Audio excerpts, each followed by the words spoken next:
Assalamualaikum warahmatullahi wabarakatuh. Saya Prananda, peneliti di Desain Etnografi Lab, sekaligus juga pengajar di Fakultas Seni Rupa dan Desain. Hari ini saya akan mencoba membawa isu mengenai inovasi akar rumput atau inovasi sosial yang akan mengambil beberapa studi kasus dari kegiatan ngakalin, gitu ya, mengakali permasalahan-permasalahan keseharian yang dilakukan oleh masyarakat atau individu, gitu ya, yang bukan expert di bidang inovasi. Nah, ketika mendengar kata inovasi, umumnya kita merelasikan dengan teknologi yang advance, ya, yang canggih, juga desain-desain yang baik, seperti yang mungkin teman-teman lihat di gambar ini.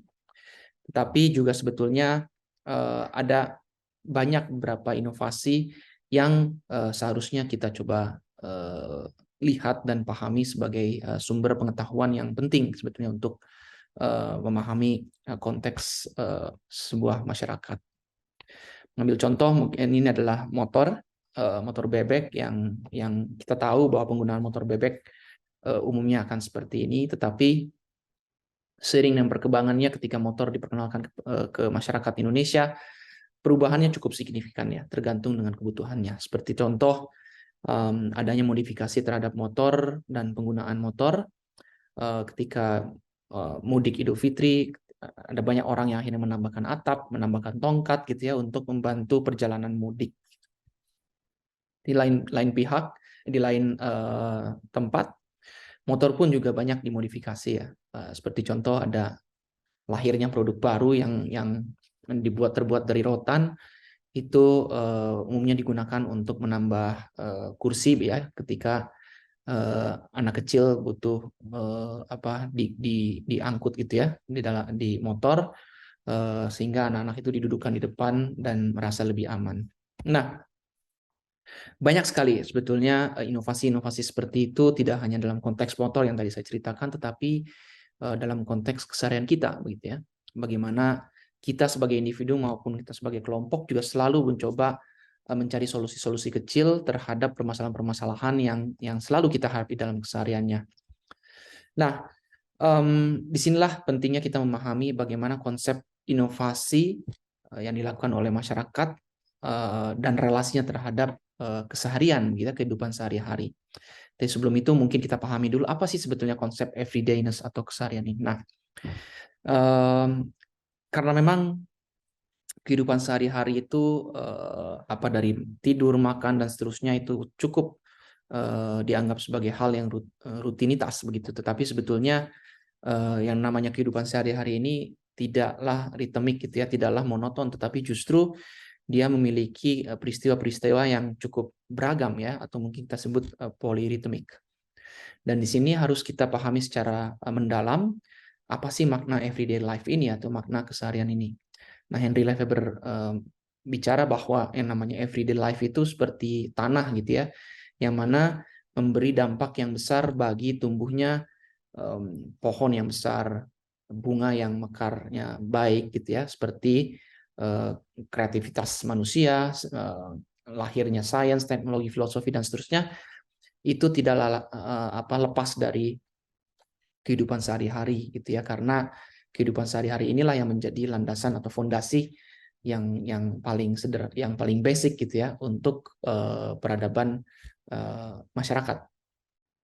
Nah, ketika kita coba relasikan inovasi dan keseharian, ya, tentunya yang namanya inovasi akar rumput itu adalah sebuah inovasi yang dihasilkan oleh non-expert, ya, bukan dibuat oleh ahli, tetapi suatu yang dilahirkan oleh individu maupun kelompok dalam menyelesaikan masalahnya sehari-hari.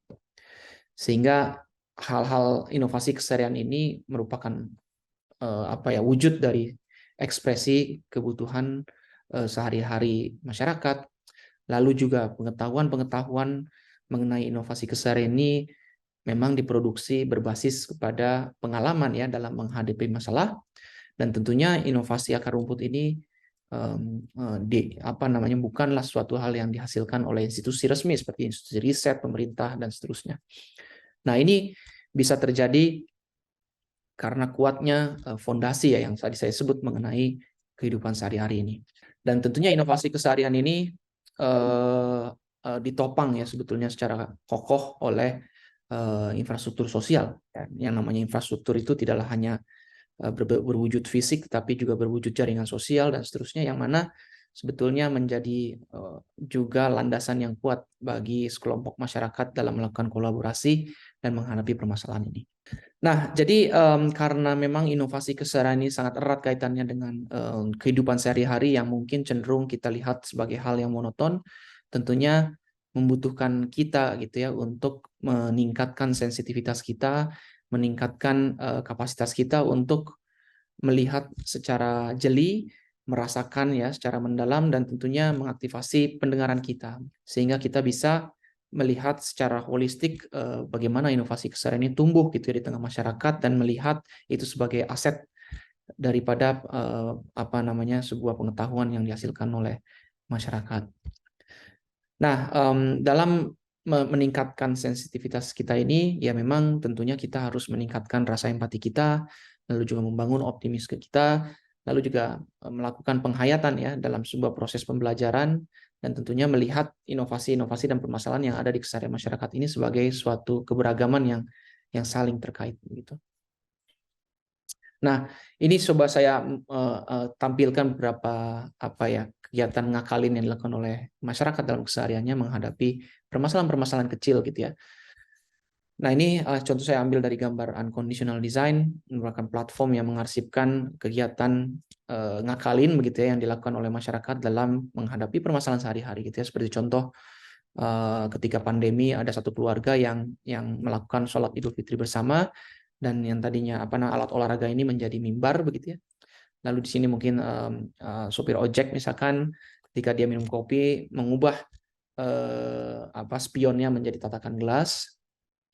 Banyak sekali contoh-contoh lain seperti bagaimana petani memanfaatkan sepeda motor menjadi mesin pemipil jagung, lalu juga anak-anak bermain dengan bahan-bahan material yang ada di sekitarnya, dan juga peristiwa-peristiwa peristiwa COVID-19 juga sebetulnya men-trigger ya banyak inovasi-inovasi keseharian di tengah masyarakat dalam menghadapi virus COVID-19 ini ya, seperti tempat cuci tangan yang terbuat dari ember, atau face shield yang dibuat dari botol bekas dan seterusnya.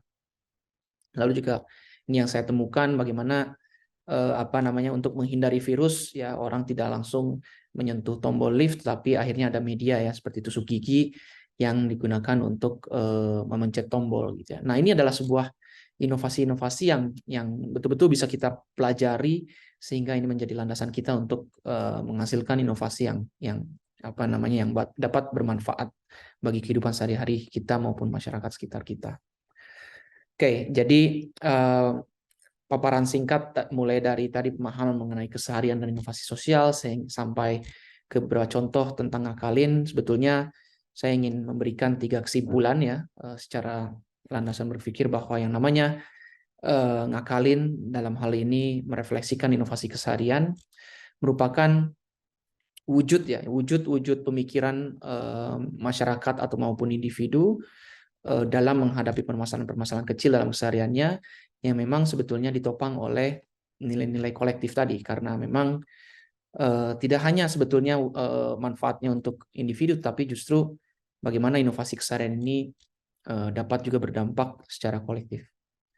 Lalu juga ngakalin sebagai wujud dari sebuah inovasi keseharian sebetulnya ada di mana-mana ya, ada di keseharian kita, dan itu merupakan kemampuan untuk menginterpretasikan secara elastik gitu ya benda-benda yang ada di sekeliling kita atau material-material yang ada di sekeliling kita untuk menghadapi permasalahan-permasalahan kecil tersebut.